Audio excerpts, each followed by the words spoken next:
नमस्कार मित्रांनो, वैदिक ज्ञान मराठी या यूट्यूब चॅनलमध्ये आपले सहर्ष स्वागत आहे। मित्रांनो, या व्हिडिओमध्ये आपण जाणून घेऊया या कोणत्या 6 परंपरा आहेत ज्या आपल्या सुख आणि समृद्धीशी संबंधित असतात। मित्रांनो, जीवनात सुख शांती मिळावी यासाठी शास्त्रामध्ये अनेक शुभ कार्य सांगितले आहेत। पद्मपुराणाचा एक श्लोक आहे ज्यामध्ये अशा 6 शुभ कामांचा उल्लेख आहे जे केल्याने कुटुंबात सुख समृद्धी येते।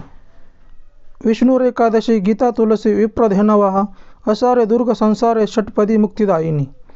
पद्मपुराणातील या श्लोकात 6 शुभ कार्य सांगितले आहेत जी आपण करत राहिली पाहिजेत। या 6 कामापैकी पहिले शुभ कार्य म्हणजे विष्णुपूजा।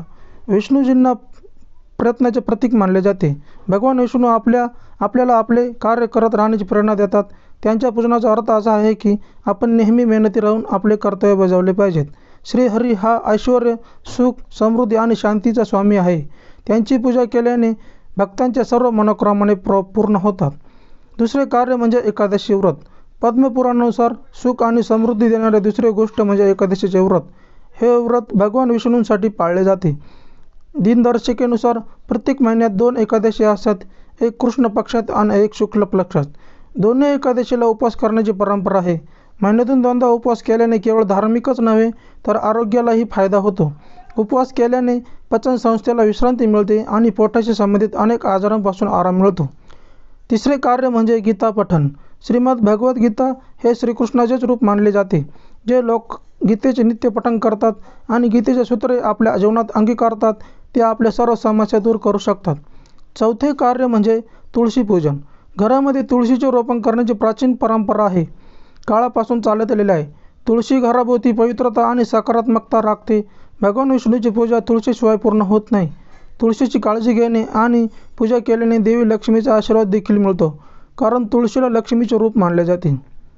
पाचवे कार्य म्हणजे संत आणि विद्वानांच्या सहवासात राहणे। आई वडील, गुरु तसेच ज्ञानी लोक, संत आणि पूजा करणाऱ्या ब्राह्मणांचा नेहमीच आदर केला पाहिजे।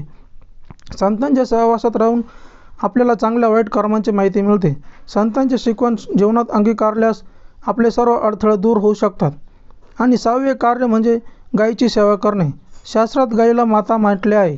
असे म्हटले जाते की ज्या घरामध्ये गाय असते तिथे सर्व देवदेवतांचा वास असतो।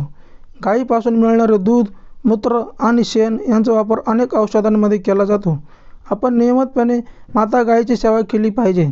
जर आपण आपल्या घरी गायी ठेवू शकत नसाल तर गोठ्यात जाऊन गायींची सेवा करा। गायींच्या संगोपनासाठी पैसे दान करा।